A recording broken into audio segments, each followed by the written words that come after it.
your King easy. Who is he? Then comes the raging sea. Who is he? Volk van die Here, welkom by hierdie uitsending van Jesus Christus bevry jou siel. Ek wil aan u baie dankie sê, almal van u wat hierdie programme volg en van u julle wat uitgereik het om net 'n bemoedigingsboodskapie op die WhatsApp nommer te stuur. Daardie nommer sal verskyn op die skerm. Skryf dit neer, stuur maar so ietsie nou en dan deur. Partykeer dan verwonder ek myself, luister die mense na die goed, maar ek weet hulle luister en daar's baie wat al bekend gemaak het dat hulle dit baie geniet en groot voorbaat daaruit benut. Ek wil ook weer eens 'n beroep maak op u om te ondersteun finansiëel as dit moontlik is, sodat hierdie rekening betyds betaal kan word. Ek hou nie daarvan om laat rekeninge te betaal nie. En so, dit is 'n koste wat ek moet dra, en huidiglik as ek in aftrede so, ek wil nou nie te veel daaroor uitbrei nie, behalwe om te sê, daar is 'n behoefte om hierdie rekening te betaal, en baie dankie aan u, wat het goed vind in die hart om my te help met hierdie rekening. Kom ons bid saam. Vader, ons wil net bly wees in u teenwoordigheid. O, halleluja. Hoe wonderlik is dit vir ons om te weet dat u het nie vir ons nagelaat om in die donkerte rond te struikel nie, maar die lig van openbaring het gekom, net soos dit in die skrywe van u woord is, wat sê, u woord, o God, is 'n lamp vir my voete, en 'n lig vir my pad, en wanneer u woord na vore kom, dan kan ons regtig sien. Dankie dat u ons oë genees het. Dankie dat u ons ore genees het. Dankie dat u ons harte gesond gemaak het, sodat ons met oortuiging kan glo. Ons glo in u. Ons glo in u en ons vra dat u ons sal ondersteun deur u Heilige Gees, deur die krag en sterkte wat die Heilige Gees aan ons verskaf. Dankie ook vir die engele.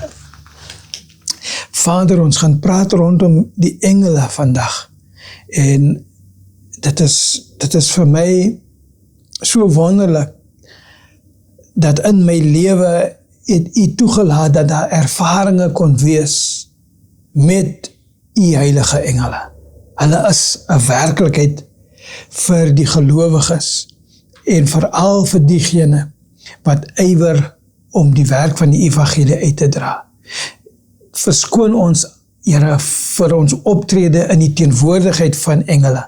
Baie van ons besef nie met ons woorde en ons denke en ons gedrag dat daar engele teenwoordig is. En ons verbereer onsself en verbereer hierdie engele. Vergewe ons, Vader. Vergewe ons vir die afgrond, en mag dit wees dat die bloed van Jesus hierdie sonde in ons lewens kan verwyder en bedek. Dankie Heilige Gees ook vir u teenwoordigheid, en ons besef sonder u sou ons 'n groot flater maak van hierdie geloofsoortuiging. Maar met u, Here, omdat u ons instruksie gee, u is die bemoediging, u is die troos van die Vader. Heilige Gees, dankie vir u leidsaamheid. Dankie vir u lankmoedigheid. Dankie vir u sagmoedigheid. Dankie, Here, vir u ontferming oor ons. Help ons, my God. In Jesus naam bid ons. Amen. Nou ja, ek wil voortgaan met die gedagtes rondom die bome. En ons onthou verlede week het ek gepraat van hierdie gedagte, dat Jesus sê, hy vra hierdie vraag, hy sê, hoe kan ek aan julle illustreer wat en hoe die heerskappy van, die koningsheerskappy van God is? En dit is soos 'n mosterdsaadjie wat geplant word, en dan groei dit groei totdat dit 'n groot boom is. En wanneer dit 'n groot boom word, dan is dit 'n geskikte plek vir die voëls om nes te kom maak. It is a place where the birds of the air, or some Bibles say the fowl of the air. Nou hierdie fowl or birds of the air het ons nou ook gehoor en geluister, dit is nie letterlike swaalkies en vinke nie, nee, dit is geeste.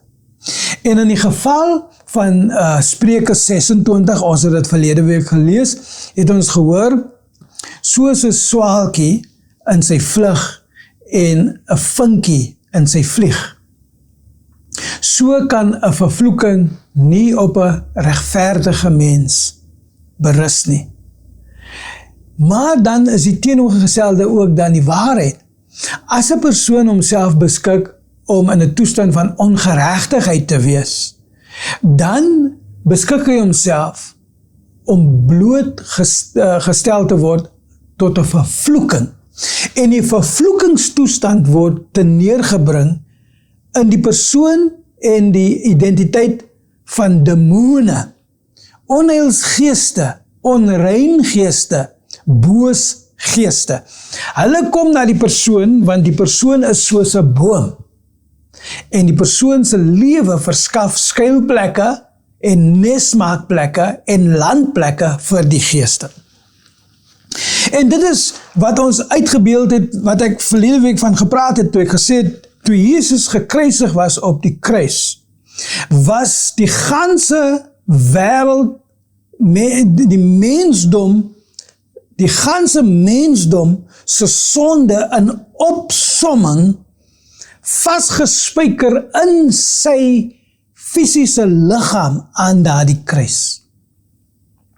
So as die sonde van die wêreld in sy liggaam vasgespijker is aan daardie boom, dan het hy 'n vervloeking kom word.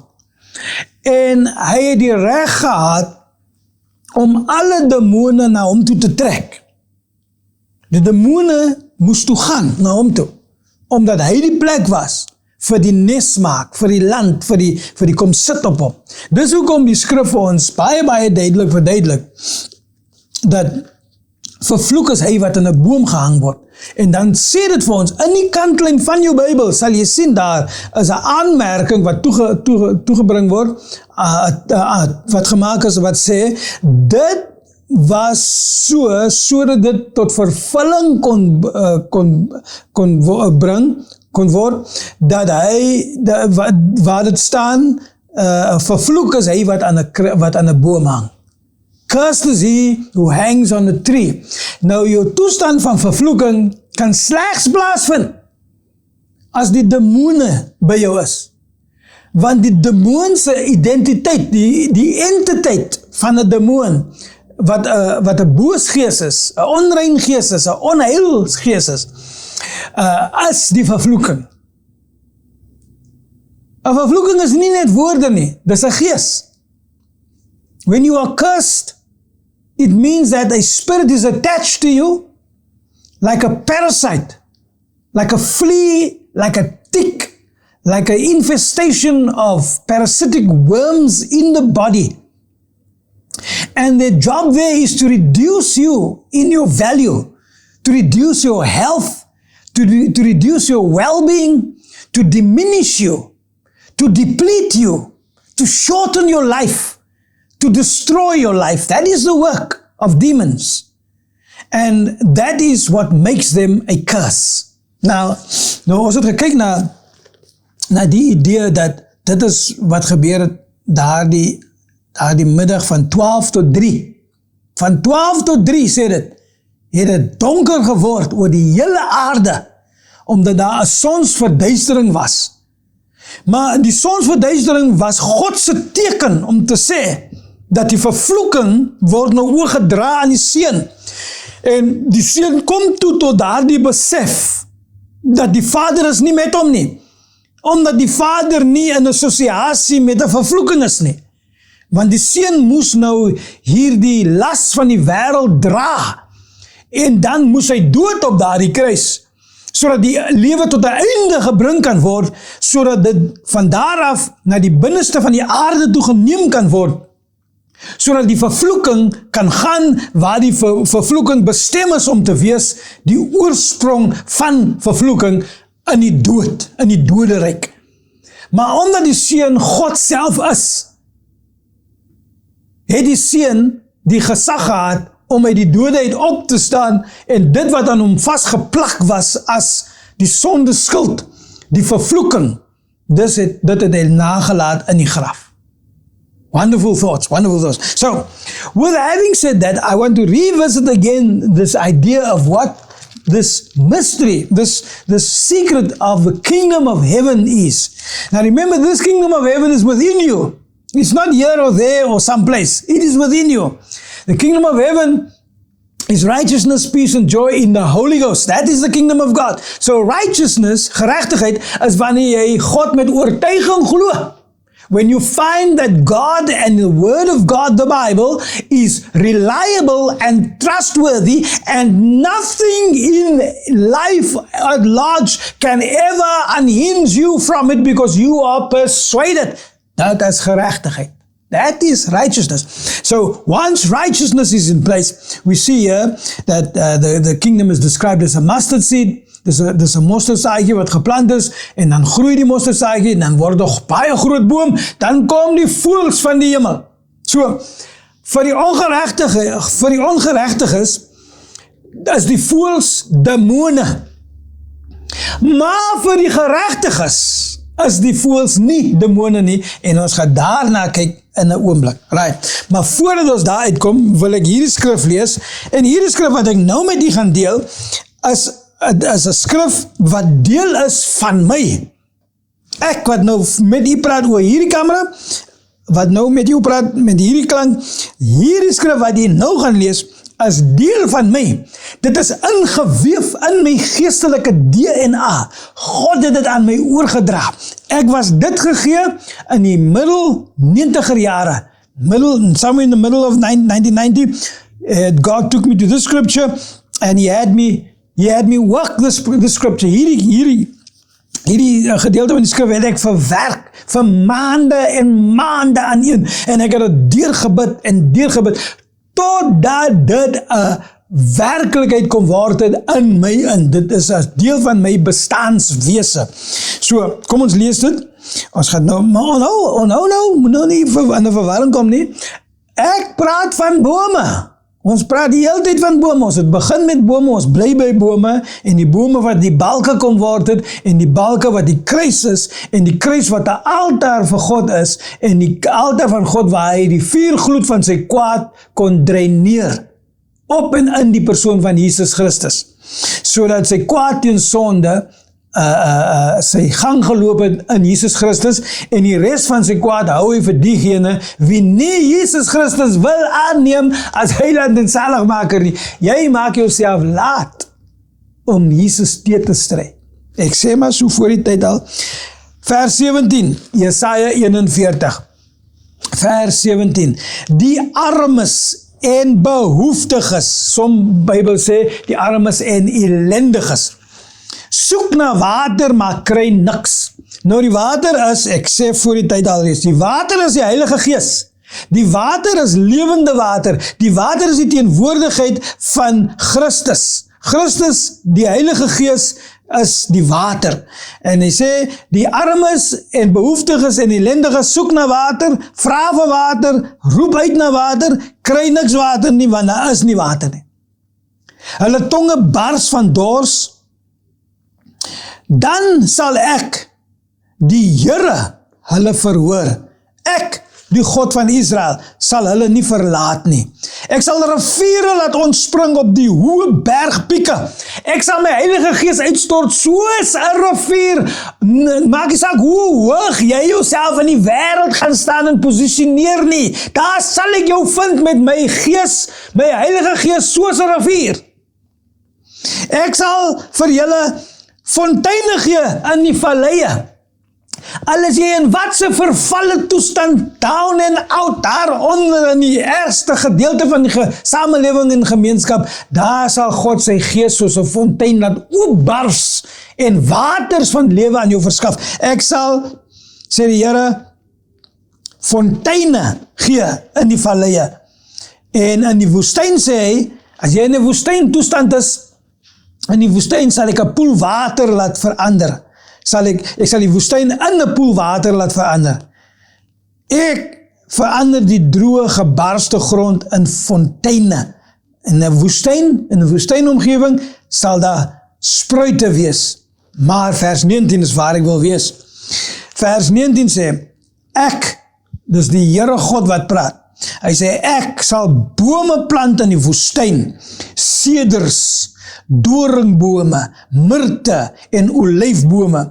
Ek laat in die droë wêreld siprisse groei, ook platane en denne.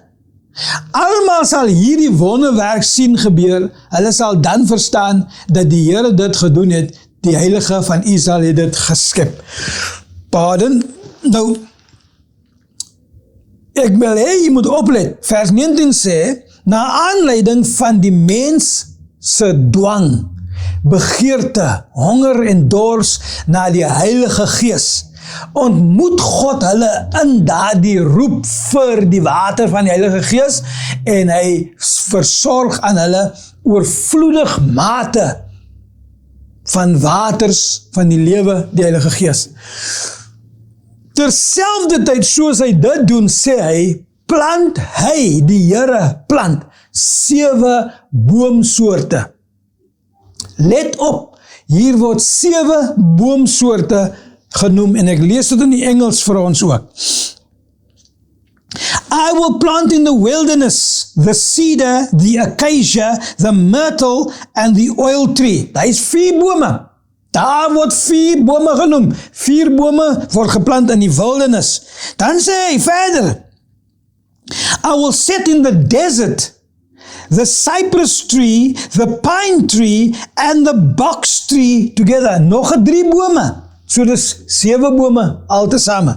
Hierdie 7 bome word endemies geplant in areas wat nie volgens natuurbewaring of volgens mense wat tuinwerk of woudwerk ken, of landbou ken, hulle sal jou sê, hierdie is nie bome wat jy daar plant nie.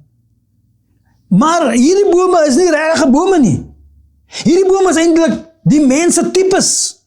Die tipes mense wat God jou in verander, wanneer jy jou gevind het, waar jy nou 'n rolbos was in die wêreld, maak hy jou 'n boom.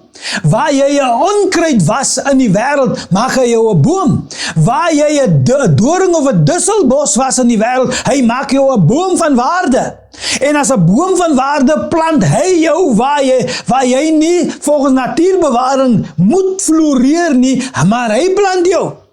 Want die Bybel sê vir ons in Psalm 1 en in Jeremia 17, hy sê, hy wie in God glo en in God vertrou, hy sal wees soos 'n boom wat geplant is by waterstrome, wie se wortels die bron van die water ontmoet, wie se blare nie verwelk nie, maar groen bly al is dit 'n skroeiende hitte of 'n brand wat kom, en hulle sal ook hulle vrugte in seisoen na vore bring.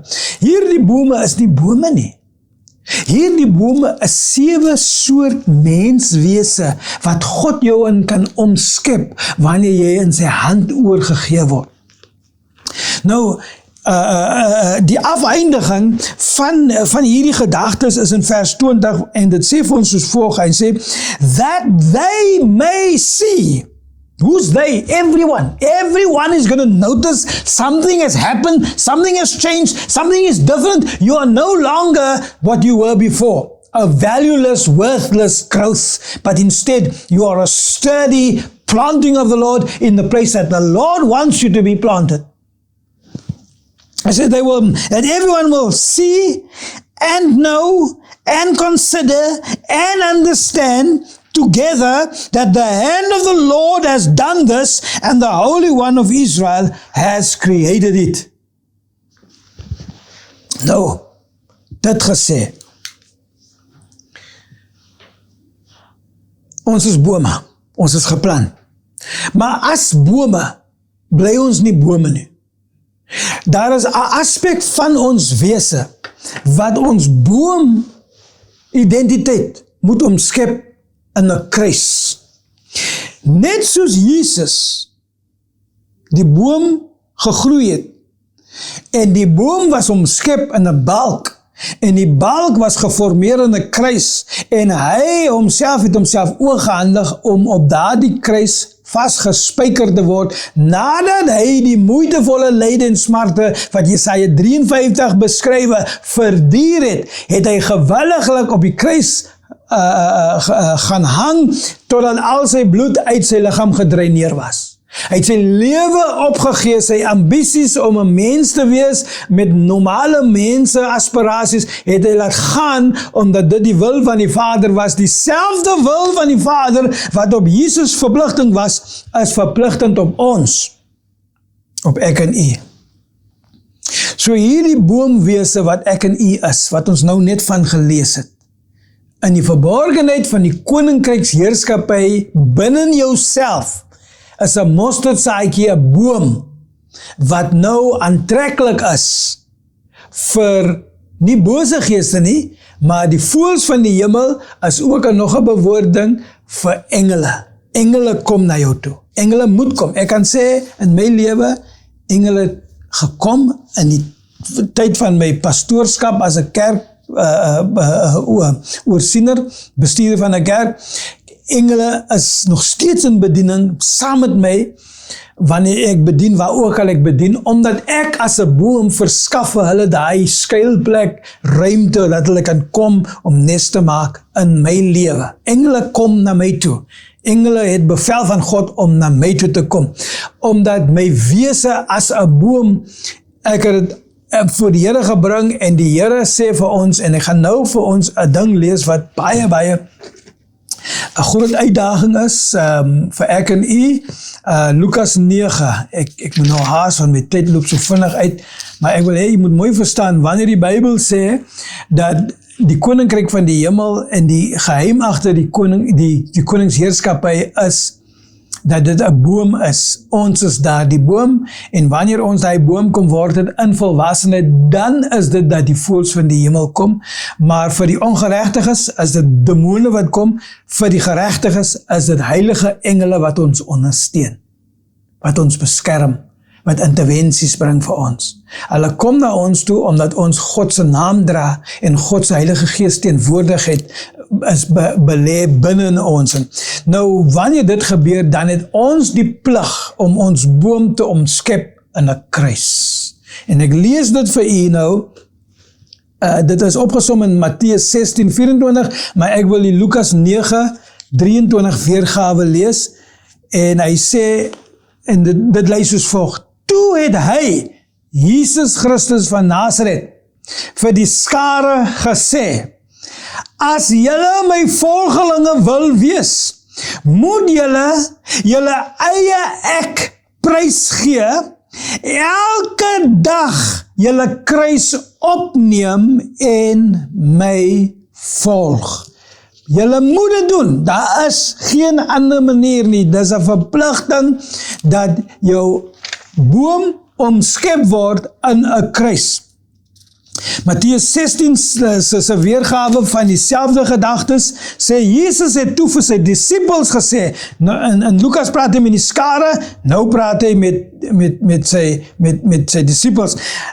Jesus het toe vir sy disippels gesê, as julle my volgelinge wil wees, moet julle eie ek prys gee, julle kruis op julle skouers neem, en agter my aankom. Jesus turned and said to his disciples, whoever wants to be my disciple must deny themselves, take up their cross, and follow me. Follow me. Baie mense sê, in my huis het ek in 'n verwronge toestand van verwantskap gekom met my man, of met my vrou, of met my kind, of my skoonmense, of my broer, of my suster, of my baas. Hy sê, maar ek sal my kruis opneem en dit verduur. Ek sê vir jou, dit is jou kruisie. Dit is jou kruisie. Daai persoon is nie jou kruis nie. Daai verdraaide, siek verwantskap wat jy daar het, daai is nie jou kruis nie. Jou kruis is jou eie vlees. Jou eie self-ek, soos jy nou net gehoor het. En die geheim agter die krag van die kruis is wanneer jy jou wettige regte, jou wettige regte prys gee. Wanneer jy kies om nie wraak te neem nie, wanneer jy kies om nie geaffronteer te wees nie. Dis 'n moeilike, eina, ek voel dit self. Dis 'n moeilike saak. Dit is 'n moeilike saak.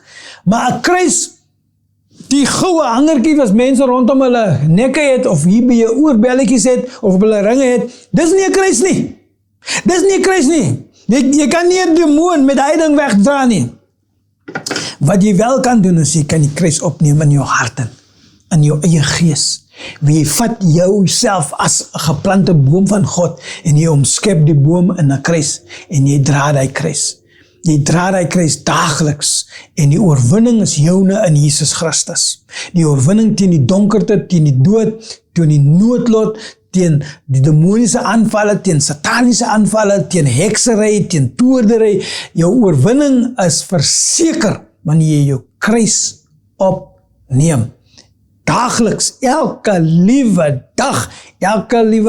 Jy kry miskien 'n bietjie berusting in die oomblikke wanneer jy aan die slaap raak en jy slymer weg in die slaapwêreld. Maar as jy wakker skrik, die eerste ding wat jy doen is, ek tel my kruis op. Vader, ons dankie. Oh, halleluja. Dankie, Vader, vir die kruis van Jesus Christus. En dankie ook nou vir die voorreg wat ons kan sê, saam met die apostel Paulus, ek tel alles 'n verlies. Dit is waardeloos in vergelyking met die voorreg om hom te ken in die opstandingskrag. Dus is ek vrywilliglik 'n deelgenoot van sy lyding. Die gemeenskap van sy lyding, the fellowship of his suffering. The suffering in the flesh, the suffering of denying ourselves our rights in this world, to be vindicated and to be avenged. We leave vengeance to you, Lord. Here, ons los die wraak aan u na. U sal dit tot vervulling bring.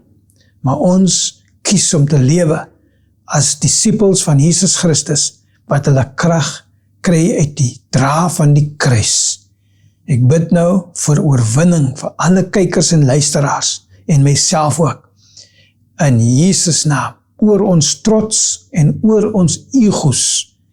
Gee oorwinning, Here, om te kan lewe soos Jesus. Ek bid dit in Jesus naam. Amen. Who is he?